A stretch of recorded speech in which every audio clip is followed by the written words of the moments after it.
Okay, yeah, so I'm going to talk today then about some of the main ideas in my new book, Ghost of My Life, which really in some ways runs parallel to, or is the other side of, the kind of ideas that I deal with in capitalist realism, really. If capitalist realism was about the complete takeover of capital, of not only of culture and economy but also of the psyche, then Ghost of My Life deals with what was thwarted by that, the traces of the outside, the persistences of exteriority in this world completely dominated by capital. But what I'm going to do today really is bring you the bad news that you already know, which is I'm going to talk about music culture and perhaps UK music culture, especially as a symptom of temporal pathology, or a temporal malaise, which can be understood at least two levels. One is the level of history itself and the sense of historicity. A newly ubiquitous sense of the waning of historicity, to use a phrase from Frederick Jameson. Jameson's theorizations of the postmodern, which developed in the 80s, I think, now look increasingly prophetic. And what Jameson was theorizing in the 80s is still a somewhat marginal phenomenon, still an emergent phenomenon, is now ubiquitous to the point of almost the point of invisibility, I would suggest. Got to come back to that. What is the bad news that you already know? Well, that it's the future has disappeared. The dimension I meant to go to the second aspect of this temporal malaise is the experience of time itself, the phenomenological sense of time in everyday life. And I think, I guess my big thesis of the relationship between these two things, the more that our everyday life is taken over by the urgencies of what Jody Dean calls communicative capitalism, what Franco Berardi-Bifo calls semio-capitalism, the more that the rhythms and the dispersed attentional economies of communicative capitalism take over our life, the more that there is this difficulty in grasping a sense of the historical moment in which we live. To come back then, so what is the bad news we already know is that the dimension of the future has disappeared. That in some ways that we're marooned, we're trapped in the 20th century still. That what is it to be in the 21st century? It's to have 20th century culture on higher definition screens. Or 20th century culture distributed by high-speed internet, actually.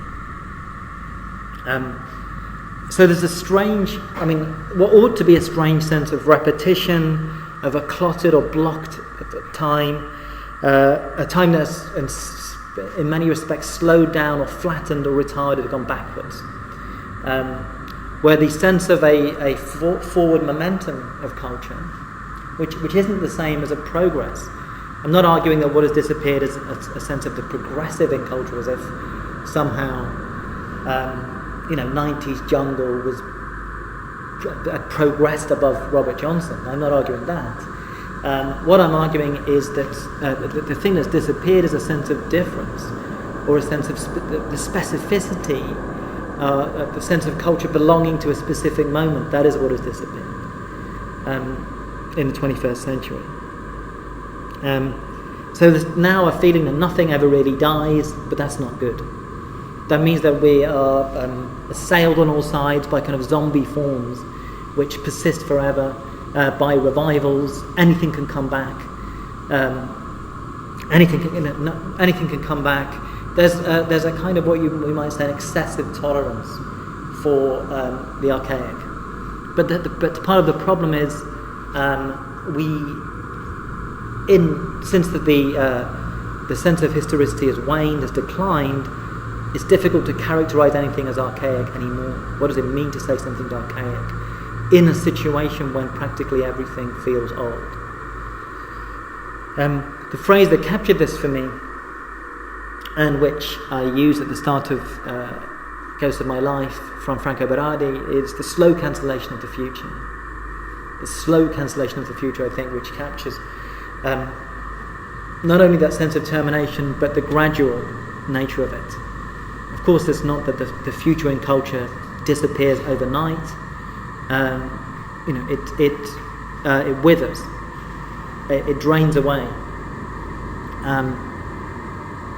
But it's, at least in terms of music culture and in the UK context, I think we can say that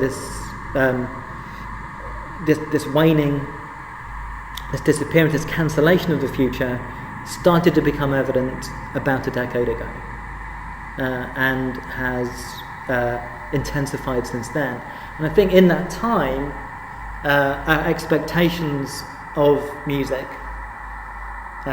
which I'm treating as I say, symptomatic and as the most obvious example of this, but it's not as if this only applies to music. Our expectations have declined, and this flattening out of time has become more naturalized.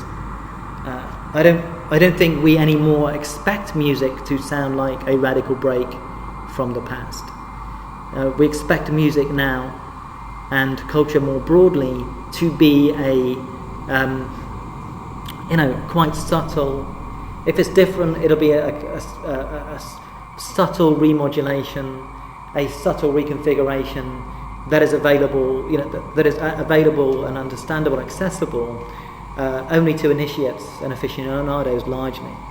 It won't be some gross sensational shift which is readily apparent to anybody. For Berardi, the slow cancellation of the future clearly is not just a cultural thing; it's also a political thing. And of course, the sense of the disappearance of a political future, the sense of a future which would be radically different in political terms from today, is also part of this. But it's also about the disappearance then of a certain linear sense of time, I think, a certain narrative of time,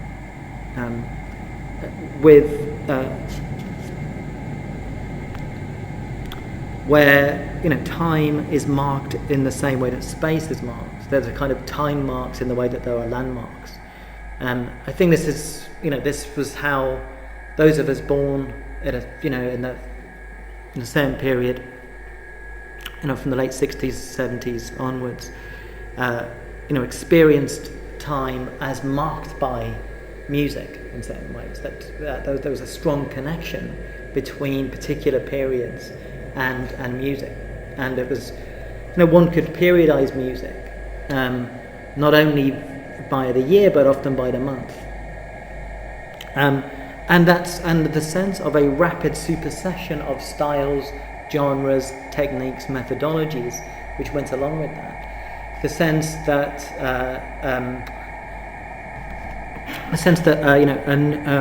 it was really experience of modernity through popular culture. And modernity, as theorized by someone like Marshall Berman, has this sense of permanent impermanence, as this sense that all that's solid melts into air, that any particular form is temporary, evanescent. It will be overcome, it will be replaced, it will become obsolete. I think the way in which we experience that, not now in culture but in terms of technology, The experience of modernity is now, in terms of smartphones or iPhones, that's where we have the sense of permanent obsolescence. In terms of culture, we have the almost opposite now. There's no criteria for obsolescence in culture. There's as I said before, an accommodation towards the what would previously would be characterised as the archaic.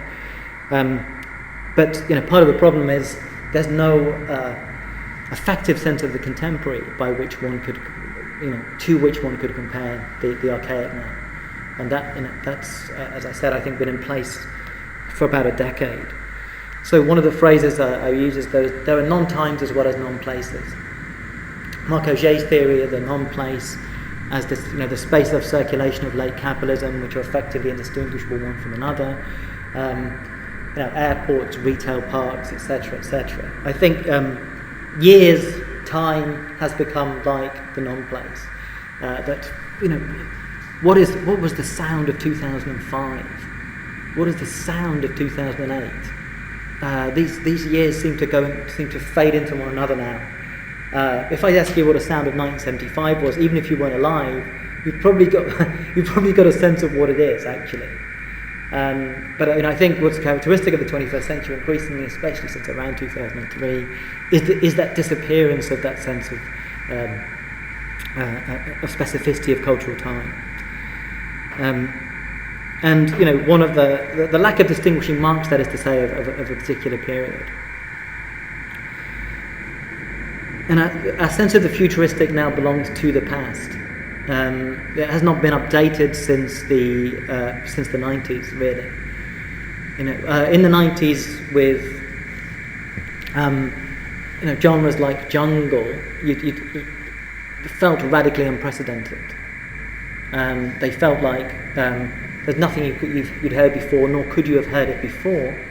And there was a feeling then of the future rushing in towards us, and we being caught up in it. I think that's almost entirely gone now. The futuristic. When we use the word futuristic, it's almost the same as the word Gothic. It refers to an already existing and established set of generic protocols. It's like a font, like Gothic font. Futuristic means it sounds a bit like Kraftwerk or something like that. It's not actually futuristic. It doesn't refer to an actual future, or indeed a virtual future that is impinging on the present. It refers to a set of already existing associations, which are now been eternalized. The way to establish a lot of what I'm saying, I think, is a simple kind of time travel experiment, which is, if you imagine beaming back any music produced in the 21st century into 1994. I picked 1994 deliberately because it's 20 years ago, and it's hard for some of us to accept. 1994 is 20 years ago. But if beaming it back to 1994, what would happen if people heard that music in 1994? Would they go, "My God, this is inexplicable. I've never heard anything like this. This isn't even music." I don't think anyone's going to do that. I don't think anyone would do that. Actually, I think the reverse would be the case. If you beam back music from 2014 to 1994, people are going to say, "Are you serious? This is coming from 20 years in the future. This doesn't sound that different from what we've got today." And I think that's thinking of that 20-year period illustrates the kind of slowing down, a flattening of time that I'm referring to. Because if you think back of 1994 to 1974, there are vast sonic worlds that had been born and died in that period. The enormous kind of series of mutations that had occurred between 74 and 94, or again between 54 and 74. The speed, the rapidity, the efflorescence of different sounds, different sensations that emerged in that period. Since 1994, I don't think I think that's flattened out. It's not that nothing at all has happened, but I think it's hard to make the case that almost anything that has been produced in those 20 years subsequently was sonically unimaginable in 1994, I think. It's it's a whole series of fairly logical extrapolations of propositions, of methodologies that were already in place. And part of that means then the disappearance of retro, I think, or the disappearance of the concept of retro in the very universalization of retro. And I mean, there's always been, as long as there's been popular music, there's always been retro dimension to popular music. There's nothing new about that. I think what is new about the current moment then is really that there's not the failure of any alternative to what would have previously been considered retro. Now we can ask the question: retro compared to what? What is not retro now? I think that really, I guess, follows from what I've been arguing so far. I guess this became apparent to me in the mid-2000s, which I refuse to call the noughties, although in many ways they're a decade which deserves such a horrible name. But was when I was walking through a shopping mall, and I heard the Amy Winehouse cover of 𝕊𝖊𝖕𝖕𝖕𝖕 by the indie plotters, the Zootons. And when I first heard it, a casual listen, I genuinely thought that this was a 60s record. I thought that, so I reversed the temporality in my mind. I thought that the Zootons was a cover of this 60s song. It's a production by Mark Ronson. Mark Ronson specialises in those kind of refurbished sound of the 60s. Of course, if you listen to it closely, you realise that it's not 60s soul. It couldn't be. Nevertheless, that initial response sort of indicates this kind of flattening of cultural time that has occurred. So it's something which had come out 40 years later, could sound like, could sound sufficiently like something from that earlier period. A similar thing happened when I first heard the 𝕽𝖊𝖇𝖊𝖑𝕾𝖆𝖕𝖕𝖆, who have subsequently become even more boring than they were when we started off, which is so much even. When I first heard the 𝕽𝖊𝖇𝖊𝖑𝖾𝖆𝖕𝖕, and I saw that, it's actually the video for that track, Bet She Looks Good on the Dance Floor.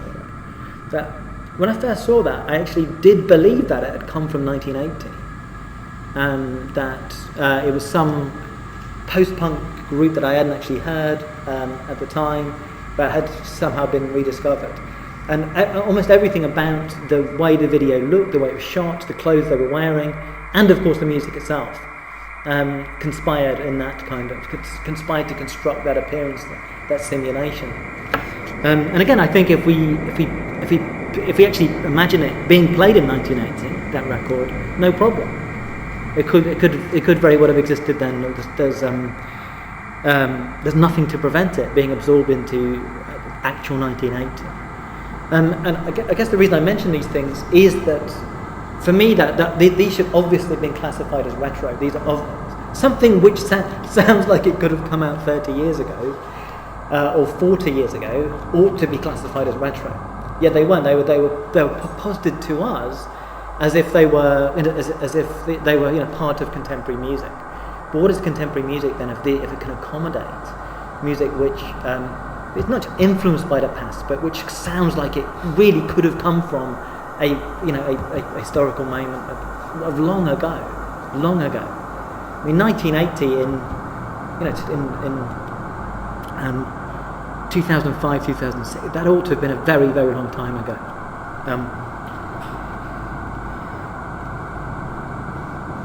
I think part of the reason for this is that we can see the 21st century in many ways as a disaster for musicians, actually. That a lot of the developments, of the key developments in the kind of music culture of the 21st century have not been good for musicians, ultimately. The key technological shifts, you could say, are to do with consumption and distribution of music rather than the production of music. Now, it's not like, again, it's not that the 20th century was an ideal situation for musicians. It's not that the days of record companies, advances, etc., was a halcyon period. But in retrospect, it was looking better and better, actually, than now. Because paradoxically, in some ways, big record companies, insulated some musicians from market pressure. Actually, they gave them, the fact that they were record company advances, the fact they could make money from recorded music, the fact that recorded music was a commodity that could actually yield remuneration. This gave musicians some autonomy, I think, which they increasingly lack in the current moment. Part of the problem is we could say that a lot of cultural production has been effectively decommodified, or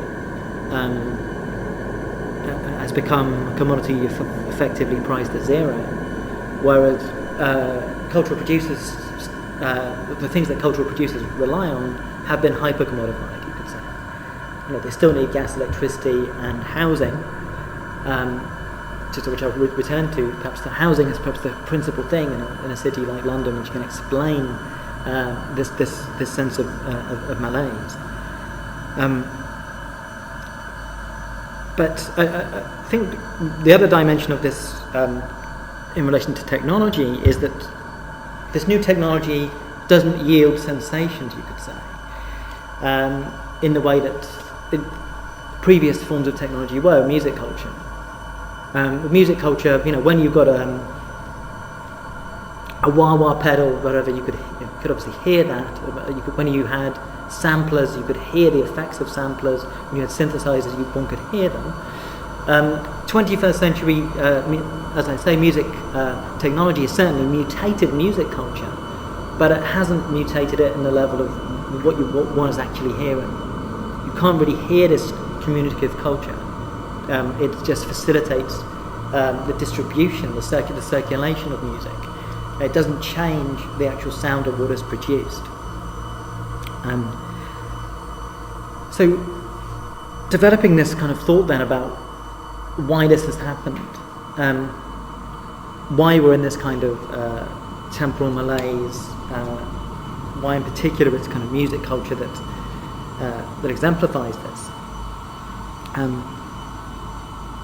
The first and obvious explanation then would be the emergence of the internet, and that's that kind of neatly coincides, I think, with the time I'm suggesting with when the future definitively disappeared around about a decade ago.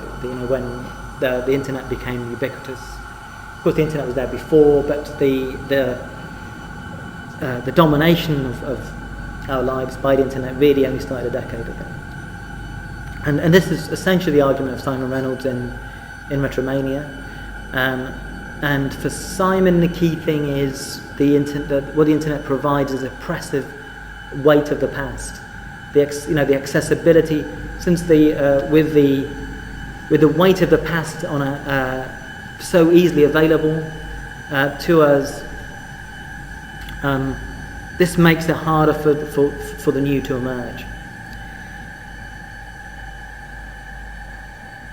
I think that's partially true. But it's not enough to explain everything. Another I think remark of Simon's, I think, is perhaps more telling, which is where he says that what's happened in the last few years is that everyday life has sped up, but culture has slowed down. And it's this dimension of speeding up, and here's where we come to what I said at the outset, this second dimension of this temporal pathology, which is the experience of time in everyday life, a phenomenology of time. It's this. For me, this is not so much just the internet, but I think cyberspace, which is different. It's really only in the last few years with smartphones that we're inside cyberspace, you could say. Until smartphones, we went to the internet, which we accessed through computers. That already seems like a genteel age of the Jane Austen world, a lot far distant from us now. As soon as I think smartphones shouldn't be thought of as objects which we have, but as portals into cyberspace, which mean that when we carry them around, we're always inside cyberspace. and which induces a whole set of habituated reflexes, which we have to make a deliberate effort to step outside of.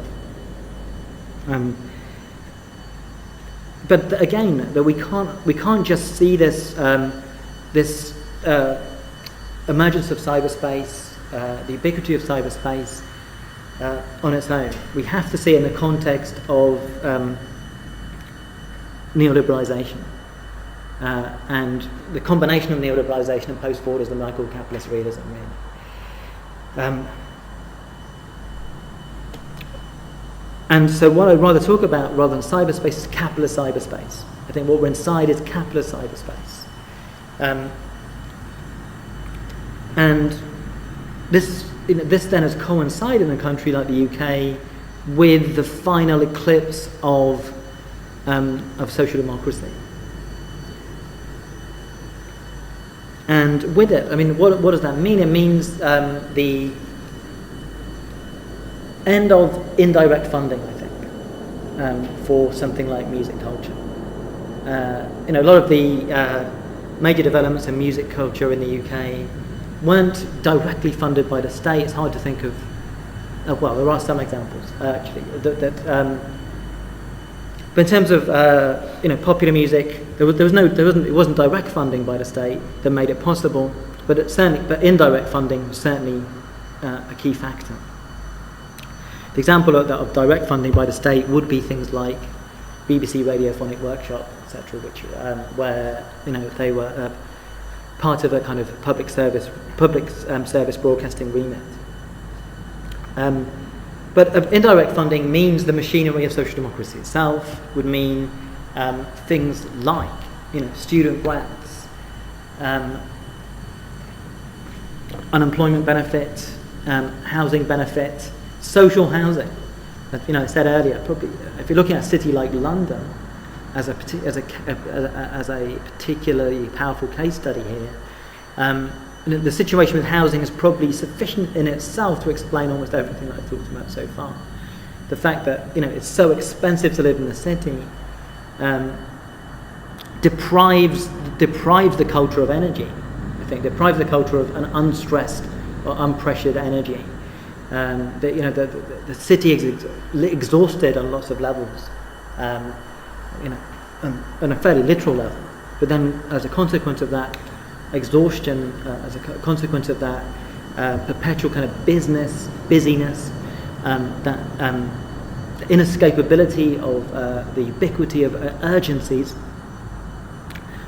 something which is intensified via the cyberspatial environment. I think that we can look back to the 𝕽𝖊𝖇𝖊𝖑𝕾𝖆𝖕𝖕𝖕𝖕 period, 𝕽𝖊𝖇𝖊𝖇𝖊𝖑, the 60s, the spectacle. Again, it seems like some genteel period.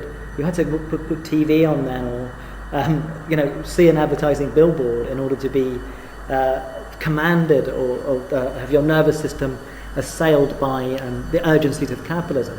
Now we carry them around at all times with us. And it's important to remember what in Deleuze describes communication. Communication is a command. This is when we open up, we look at our smartphones, we're essentially being commanded, and this is a weight on our nervous system that wasn't previously there. We're facing these hundreds of commands every day, which we may well ignore them. Obviously, we have to ignore them. We can't possibly follow them all. Nevertheless, the strain on our nervous systems must be telling at some level. But to come back to this social democracy and the indirect funding for culture, I think one particularly important example of this in the UK will be art schools. The role of art schools in a lot of the major developments of music, certainly from the Beatles, the Who, up to post-punk. The art school was a major institution there. Again, it wasn't teaching this stuff directly. It wasn't teaching people to be in groups and make music. It wasn't about that. But the institution facilitated a circuit, and which was at a particular kind of class dimension to it. Really, art schools in that period were zones where working class could go, and it was an encounter between the working class and the kind of established high culture, avant-garde or experimental art scene. And that culture that encounter was highly productive for music culture, for popular music culture. And really, with the rise of neoliberalism, we've seen the dismantling of that culture and its conditions, really. The re-embourgeoisement of art schools, I guess is what I'm talking about there. I guess what would once have happened was, if you were a working class kid and you said to your parents, "I'm going to art school," they'd say, "No, you're not. You're not wasting your time doing that. You could do something useful." But the student had a full grant, had no fees to pay, so he said, "I'm going anyway." With the introduction of high fees and increasingly high fees, that space of autonomy is not there. Which with the result that art schools are now, once again, as I said, dominated by the bourgeoisie in the UK. And I think the result of what I'm talking about, or another dimension of what I'm talking about, is the re-stratification of culture, really. One of the things I'm interested in, and why I think music culture was significant in the period, from especially from the early 60s up to the end of the 90s, was as a space for what I would call popular modernism, with this art school encounter as a kind of engine of that, where experimental techniques, methodologies, preoccupations were disseminated, extended, and furthered, and popularised, via music. I think that's why that's part of the reason music was important. Because music wasn't just music. Music was a threshold, a portal into a whole other set of cultural resources, really. And that circuit has closed down. The possibility of popular modernism has closed down, and instead we have a return, really, to a kind of kitsch high culture, which is it's kitsch in the sense that it's still there, it persists. But it's no longer capable of generating novelty, of producing the new, and a return to a kind of lumpen mass culture. And that space where these two fields were disarticulated and no longer exist in any significant way. So with the final decline of final attacks on social democracy, and it's bad enough under New Labour in the UK, but in the UK we fell into the illusion of thinking nothing can be worse than New Labour, until we had the old Conservatives come back, and we found something can be worse than New Labour. And what's happened with the coalition government since 2010 is the picking off, almost systematic picking off of the last remaining elements of social democracy, the tax on social housing, a tax on squatting as well. As squatting, the possibility of squatting in a city like London was very important to something like punk. It wouldn't have been possible for punk is unimaginable in London today because of the housing situation. Really. So I think the result of all this then is this embattled sense of time that at the everyday level. And the key thing was, I think the key thing of something like the art school experiment at that time was that that people were there was a space in the culture where people were freed up from the pressures of work, where they could pursue projects where they were going to lead, but where the immanent logic led them, not which was radically open. Those kind of spaces in culture, those times, that kind of space-time has radically atrophied now. the experience of what is to be a student in the UK is to be, as elsewhere, massively indebted, and often working lots of jobs, working more than one job. So that that's effectively closed out then this space of freedom from work and freedom from the immediate pressured time. And I think what this also meant is the end of boredom. I think it's perhaps significant. Like we might look back upon boredom as somewhat utopian proposition now, in many ways. The dialectics of boredom coming out of situationism, going into punk. What are the politics of boredom? The idea of boredom as a kind of existential challenge. Boredom presents us with the blankness of death, the necessity for us to actually do something. It's a kind of existential injunction. That's been eliminated now. That's boredom 1.0 no longer exists. I'd say we're now in a period. My slogan for this would be: no one is bored, everything is boring. Why? What do I mean by that? Well, no one is bored because we're all inundated by micro-stimuli, and seamless micro-stimuli. So the point at a bus stop where you previously would have been bored, now, what is the first thing we do? We reach for our phone in order to cover over the kind of terror of boredom. That doesn't really get rid of, it gets rid of our experience of boredom, but it doesn't stop things being boring. I think the particular lure of a lot of 21st century culture is this mixture of curiosity and boredom at the same time. We're sort of bored even as we're curious about things, actually. that kind of engine of, as we're kind of insomniacally drifting through social media at night, we're kind of, at some level we're bored even while we're kind of curious. But since there's no reprieve from the urgencies of cyberspace, that's what I mean by no one is bored. We don't have the freedom to be bored anymore, because on another level we're tethered in. We're kind of we're fascinated even as we are bored. We're distracted from our own boredom. We're distracted from the boring nature of things by the fact that we're always we're subject to these kind of idiotic compulsion. And again, I think that a lot of Biffo's work, and this is very important, the inundation of the nervous system by stimuli, producing this insomniac state of where it's no longer possible to dream anymore.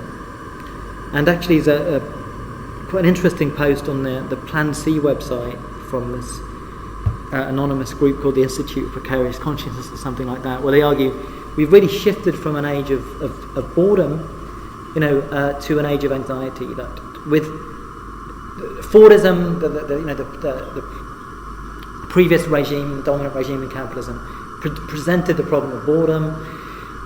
You're in a factory for 40 years. That's boring. You don't want to do it. Capitalism solved that problem. It solved it in a way that always solves everything by a kind of the fairy tale genie solution, which is okay. You don't want to be bored. I'll make sure you're not bored. You'll be anxious forever. And that's the kind of that's this sense of kind of universal anxiety. I think is another thing which prevents us from experiencing boredom anymore, which doesn't stop culture being boring. Culture is boring, but there's no one who isn't preoccupied all the time who can access this boredom. So I think what this calls for then is a politics of time and understanding these different quantitative experiences of time, and how they this is the attack on that unpressured, unstressed, that time free of urgencies is part of the domination of capitalism over culture at the moment. And one can almost posit this as a metaphysical level struggle. There's a set of forces that want us to be permanently anxious, permanently have our attention permanently fragmented, permanently dispersed, and that is definitely winning. That's the dominant force at the moment. against another kind of sense of time, another kind of attractor, which is, where towards this unpressured, expansive, more open sense of time, which is now kind of radically fugitive. I think it's very, very hard to get hold of that. In particular, in a city like London, which I think London is a kind of doubling. That like everything's clotted anyway by the fact that everything's so difficult, overcrowded, expensive. It's like cyberspace in physical form in lots of ways. And then on top of that, you've got the actual experience of cyberspace, and everyone tethered and tranced by their phones as a means to escape it, but also to kind of perpetuate it.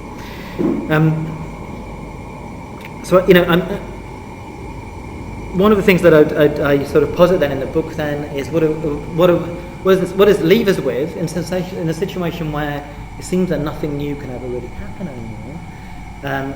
What do we do? When the future is terminated, what do we do? An important thing to stress here is not to take is not to adopt a too easily nostalgic perspective, where we say, well, yes, everything was great, 70s, 80s, 90s, now things are really bad. Although I think nostalgia is easily criticised when the opposite is far less criticised, which is a certain credulousness about the present. Actually, it seems to me more of a problem than nostalgia. Actually, given the immense weight of the kind of the PR industry, branding, etc., and their role in deliberately producing this waning of historicity, I think it can't be underestimated. They are this force which, I guess, the problem with nostalgia, nostalgia in a culpable sense, will be that it makes us overrate the past.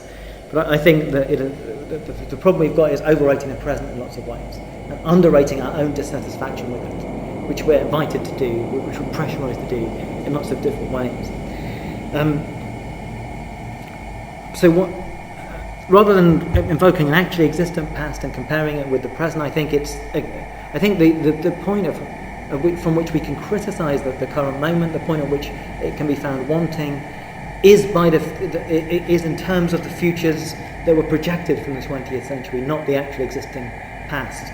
That it's the shocking difference between what we thought might have happened and what actually has happened, which can be revealed by that experiment suggested what would be back to something in time. And in the face of that, I think we're almost offered an opposition between a certain kind of politicized melancholia and depression. Actually, it's not necessarily that nice a choice at the moment. But I mean, okay, what I mean by politicized melancholia would be a refusal to adjust to the present moment, a refusal to adjust to this, to say, I can't accept this. And that's fundamentally what I feel when I turn on the radio. Actually, I turn it on, I sort of quite like this, whatever track it is, sort of quite like it, but it's not acceptable. This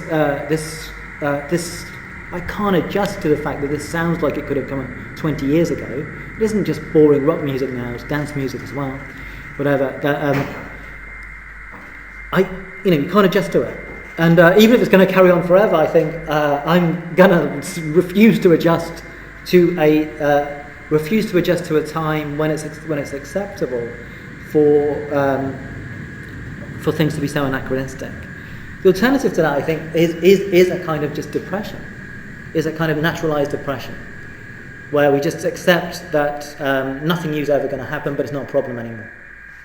And often this logic of depression takes over, where not even people say, well, nothing new is going to happen now, so what? Did anything new ever happen in the past anyway? It's kind of overrated, things weren't really that new ever before. We start bargaining ourselves down, not only about the present, but about anything that's ever happened before.